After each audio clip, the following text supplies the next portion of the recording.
The New Tech Times, a video magazine for the electronic age. In this edition, teletext, all the news that's fit to scan. Will it grow to replace the newspaper?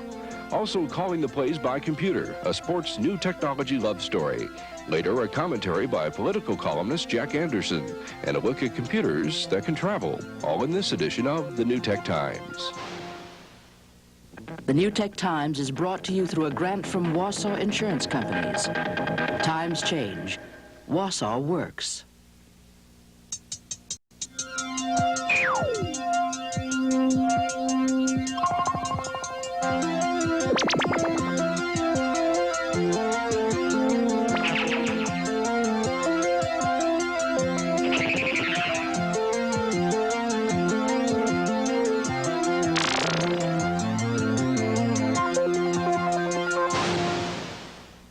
Hi, I'm Nicholas Johnson.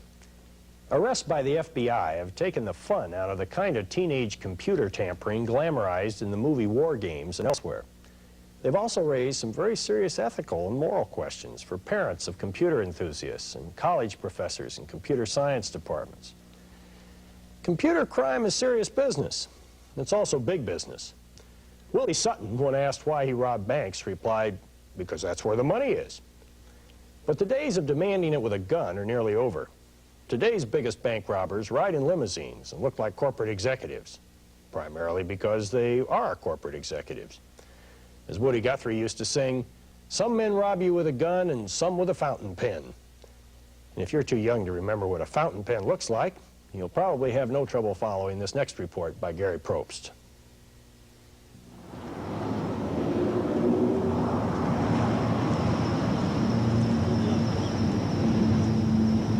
Robert Mars is a small businessman in Shreveport, Louisiana. He's in charge of a money order service. His firm is growing with the help of a computer system, the same system that was used against him by a computer thief. And he began embezzling from us. And over about an 8-month period, he embezzled quite a bit of money from us. The thief took at least $140,000. The man who stole the money is also the person who programmed the computer. Mars hired him as a consultant. The two men worked long hours on the project and became close friends. Mars had no idea that he was being set up. Well, what he would do, he would actually steal blank money orders from the office, and he would write them.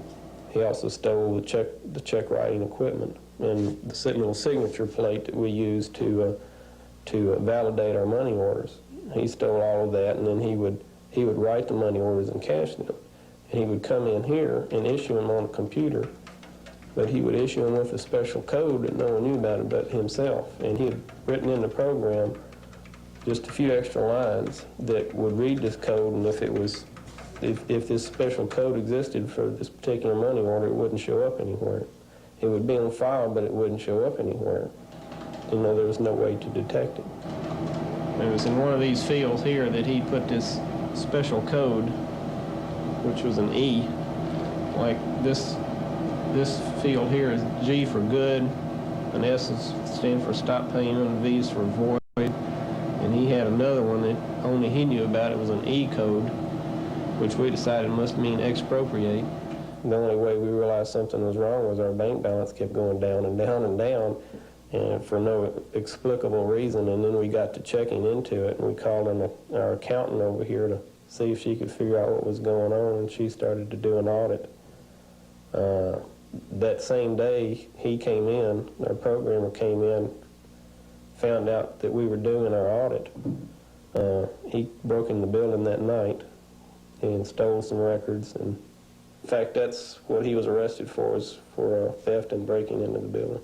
At first, there was nothing Mars could do about the crime.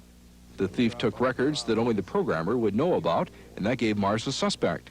But the Shreveport police told him they could not make an arrest because internal embezzlement is a civil matter and not a criminal offense. Mars contacted the district attorney's office. 2 detectives were assigned to investigate the actual break-in.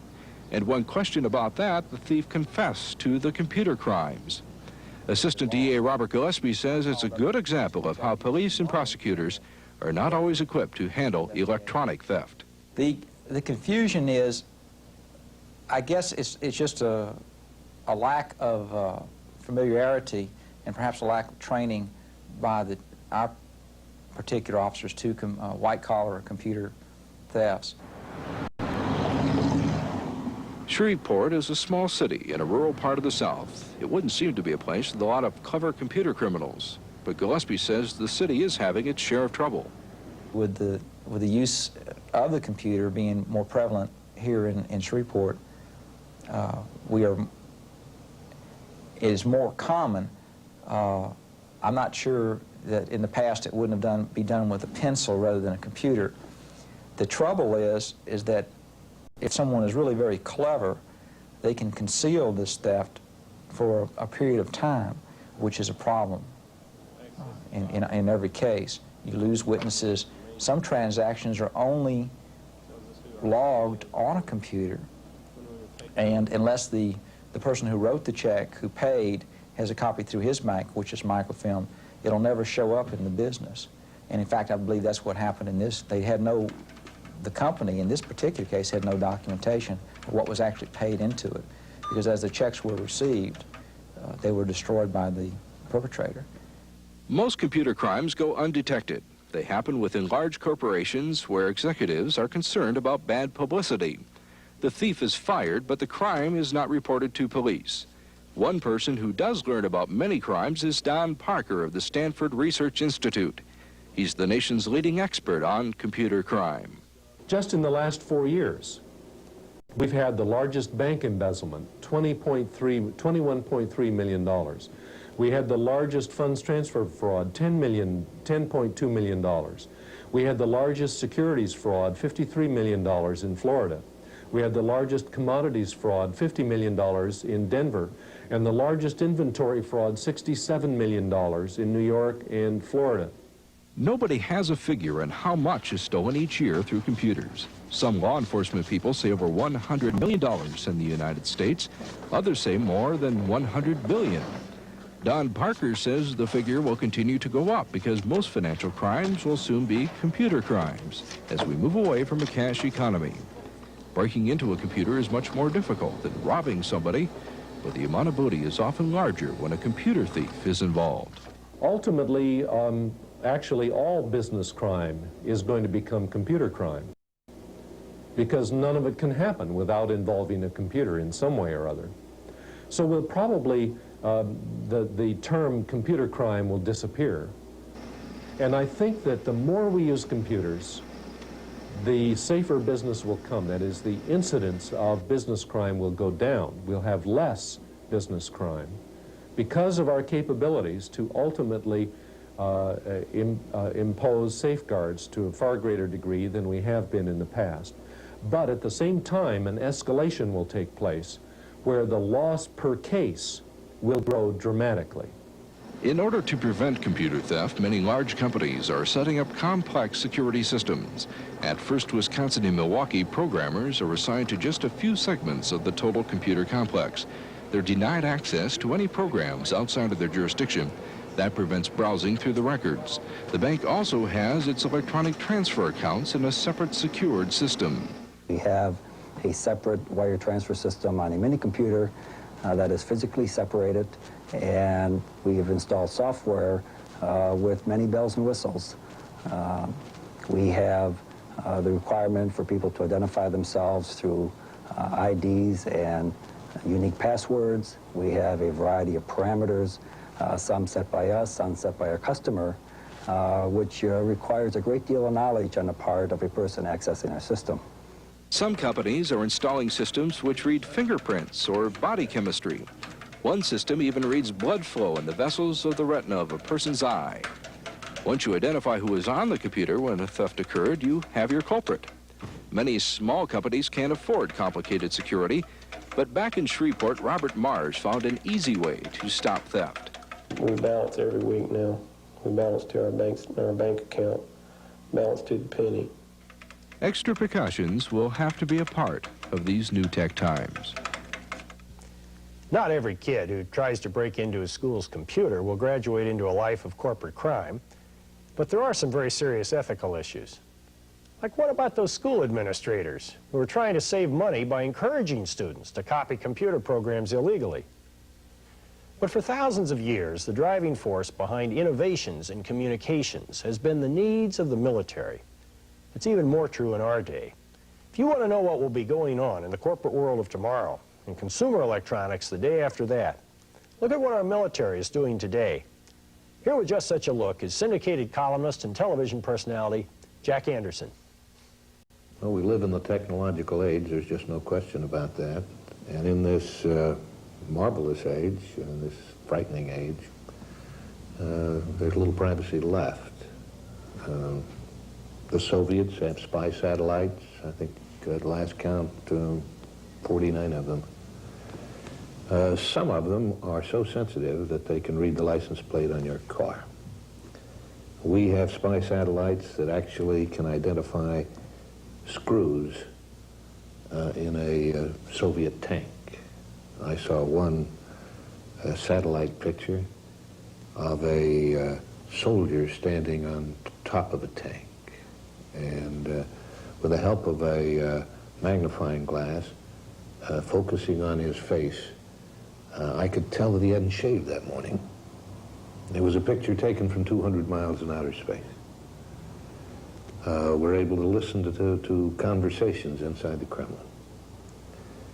We can listen to a Soviet pilot in the middle of Russia asking for landing instructions. About the only way the Soviets can communicate with one another and be safe from intervention would be by carrier pigeon. That means that any government, our government, can listen to our conversations. If you have story ideas or comments, send them to the New Tech Times, 821 University Avenue, Madison, Wisconsin, 53706. Home electronics expert Danny Goodman has joined us again this week, and our topic for review this time is the briefcase computers. Hi, Danny, and welcome back to the New Tech Times. Hi, Nick. We've seen quite a reduction in the size of the computer over the last 30 years, starting with a room full weighing 10 tons and 18,000 vacuum tubes to the one sort of the size of the refrigerator. What's happened since? Well, they're getting smaller and smaller. The desktop computers, of course, everyone is familiar with, and there are a generation of what are called transportable, or about sewing machine-sized computers, which are just more compacted desktop machines. And now we're coming into an era of these lap computers, or also called briefcase computers. Well, what's the difference? And they're also pocket computers that go in your shirt pocket. I mean, what's the purpose of these? The smaller computers are best used for anyone who has to travel and has to compute in the field. And by compute, it could be anyone who needs calculations, maybe a writer, needs to have some kind of computing power on the road, on the go. But you want a computer that is usable. You can have pocket computers, as you say, but the display may be one line and very few characters across. The keys will be so tiny you'll have to really hunt and peck. That's the only way you can. But you go into a computer like this, and it has a full-size keyboard, a much more elaborate display. So what you're telling us then is that the limitation on the size of these is really a human limitation. Oh, sure. The size of our fingers, the ability of our eyes to see a small screen, rather than the inability of the engineers to make the equipment smaller. Yeah, these computers could be half the size without any problem if it wasn't for that human element. Well, you've got a couple here. What are they, and what's the difference? The two models here, this is the Radio Shack Model 100, and this sells for about $800 on up, depending on how much memory you have. Memory is limited to a maximum of about 32,000 typed-in characters. It does, however, have a built-in telephone modem, so you can send documents, send information, electronic mail over a telephone line. Just plug it literally just right into the... Normally you'd need to buy another device called a modem that you plug the computer into and plug the telephone into. Yeah, that's all built in there. I Very see. compact. Whose is this? All right, this is from NEC, which is a Japanese company. They have an American arm here. Now, these are both made in the same manufacturing plant, aren't That's they? right. And they are very similar. Virtually identical. In many respects, they are. The NEC, however, does not have that built-in modem we discussed. But its memory is not limited because you have the ability to add these cartridges. Now, each one of these cartridges holds as much memory as that entire Model 100. Wow, so there are differences. Well, what would you tell our viewers? What's the bottom line? Should they buy one?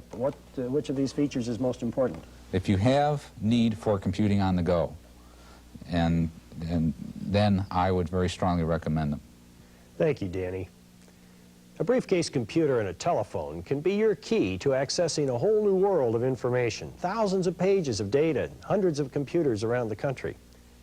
But home television sets can also get textual information from local television stations. It's called teletext. Now, the number of pages are severely limited, and there's a question whether you're really going to want the service. Think about it as you watch this report from Ken Munt.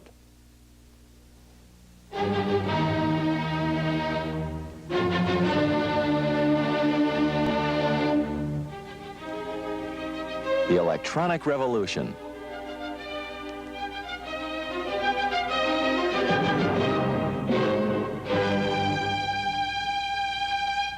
It's brought us marvels like video games, personal computers, video cassette recorders, cable TV with all its choices, and even a television show.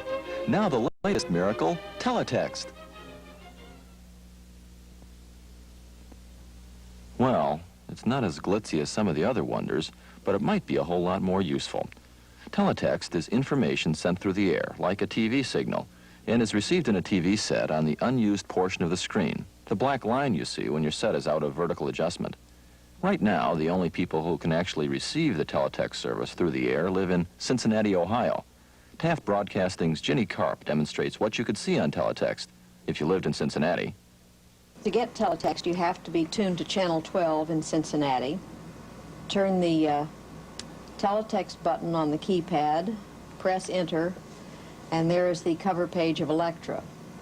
So let's start in the news section by going to seeing what kind of a news story is on page 102, again just by pressing the numbers on the keypad. Now we'll go for some weather information. This is a sample of the business pages, listing of the most active stocks. There's always a recipe of the day included. We'll see what it is on page 194. This leisure section also includes listings of various entertainment schedules and such things as movie reviews. Before you get ready to move to Cincinnati, there's one thing you might want to consider. To receive teletext, you need to buy a decoder, and they cost about $300. The price itself is something that will come down with mass manufacture. It's an initial price of $300, roughly at the retail level. They think in the long run, when the computer boards can be built into the sets, the increment could be as low as $50 to $75. Now that's a bargain. But at those prices, there may be gold between those black lines. If the teletext operators can convince you to use their electronic newspaper, and if they can find advertisers willing to buy ads on these small screens. NBC, CBS, and Time Life, among other giants, have all started teletext experiments. Their systems have prettier pictures, but require an even more expensive decoder, so the experiments are all on hold. A few areas of the country have a teletext service that's available over cable, but you can only rent the decoders for $29.95 a month, and the pictures aren't any prettier either.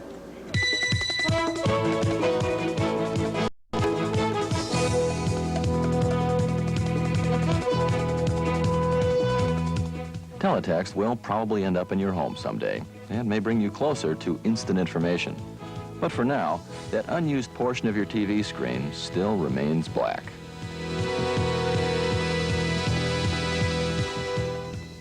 Ironically, it's our insistence on free private enterprise that's keeping that teletext line black. The Federal Communications Commission is refusing to set standards for decoders. And waiting for advertising to put teletext in the black is putting us years behind Europe. Meanwhile, what continues to fill our TV screens is sports. Now, I grew up in the shadow of a football stadium at the University of Iowa, lived next to the football stadium at the University of Texas as a college student. Now I'm back in Iowa, where a Texan named Hayden Fry has us cheering Hook 'em Hawks. So what does all this nostalgia have to do with computers, you ask? Well, you're about to find out. Computers have even changed the bases in baseball. Now it's first base, second base, third base, and database. Here's Dave Iverson's report. Already won. Sports cliches are as important to the national pastime as hot dogs and beer. Read the sports pages during baseball season, and you're bound to find at least one of the following quotes. I seen the ball pretty good. I threw the ball pretty good. Or, I hit the ball pretty good. But baseball, the game that made famous wordsmiths out of Casey Stengel and Yogi Berra, baseball is now joining, you guessed it, the New Tech Times. When you see the capability of a computer to put all that stuff, gather more of it, get it back to you quicker, the potential is actually, it's unlimited. Tony La Russa is the manager of the Chicago White Sox, the champs of the American League West. La Russa used a computer this past season to catalog what certain hitters did against certain pitchers and vice versa. Never mind that the Sox lost to Baltimore in the League Championship Series. La Russa's White Sox obviously play pretty good, but there's more to this story. Listen again to the manager. Right now, it's only a couple years into it, so our database is not real extensive, but as it grows, I think it'll have more capability. Database? Did we hear database? Why, pretty soon we may hear ball players saying things like, I interface with the ball pretty good. At least White Sox ball players might. After all, they have a manager who doesn't ask questions. He queries. Well, you don't have a lot of time to be, querying the computer for, what's your best matchup. You have to do that on the spot. Queries and databases. It's enough to give Yogi Berra a slip disk drive. But baseball is, after all, gone for another year. Now footballs fill the air. Surely computer printouts won't replace running for daylight.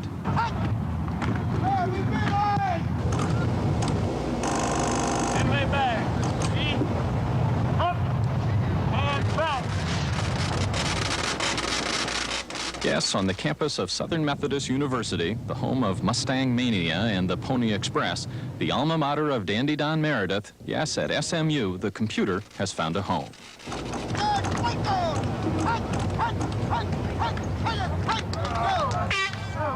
The program is called PASS, or PASS. It compiles information about upcoming opponents, their favorite plays and formations. It gives SMU coaches a better notion of what to expect on the football field. We may want to know all the plays that an opponent has run inside the 10-yard line going in to score.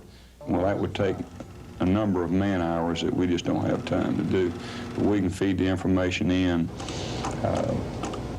the rough information in the computer, and it'll organize it and send it back to us in a way that we can use it. It's a big time saver for us. So it's second and 13. Second and 13 at the minus or plus 46. If you thought manager La Russa was something, wait till you listen in on these next conversations. The trick here is to translate football language into computer language.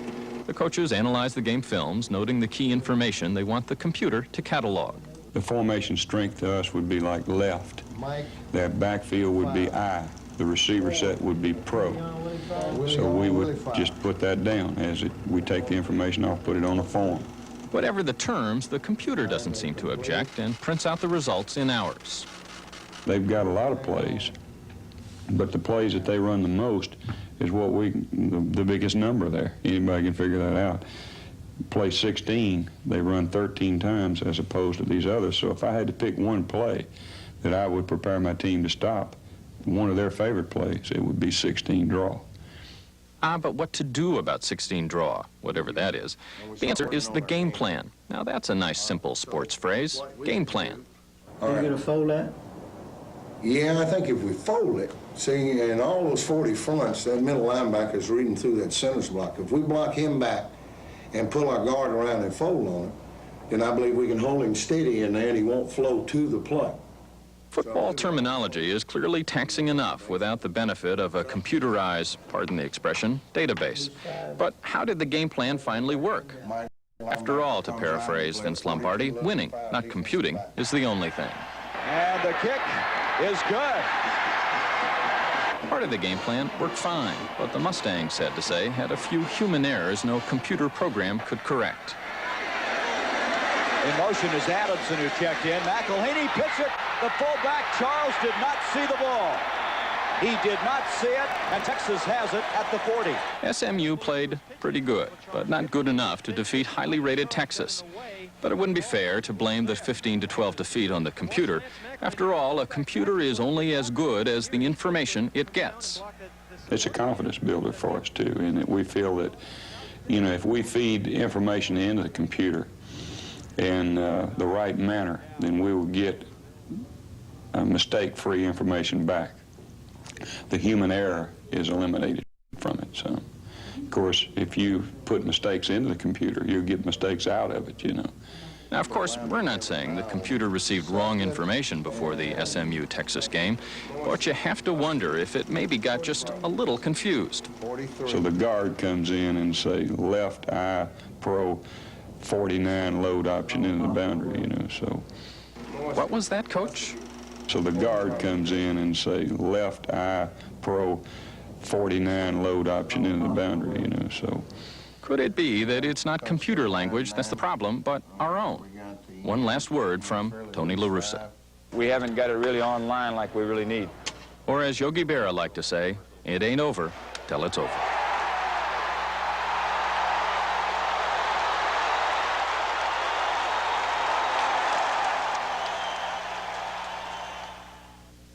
It ain't over till it's over.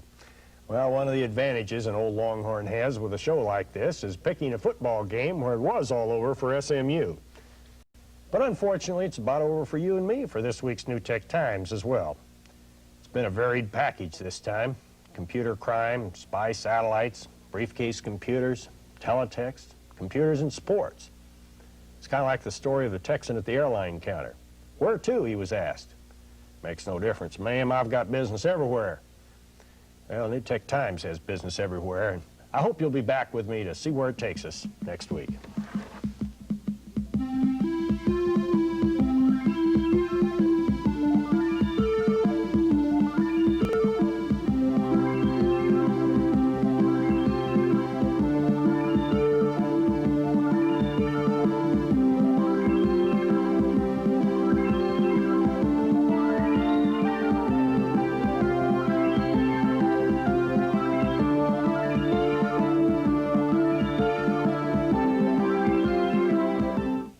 The New Tech Times has been brought to you through a grant from Wausau Insurance Companies.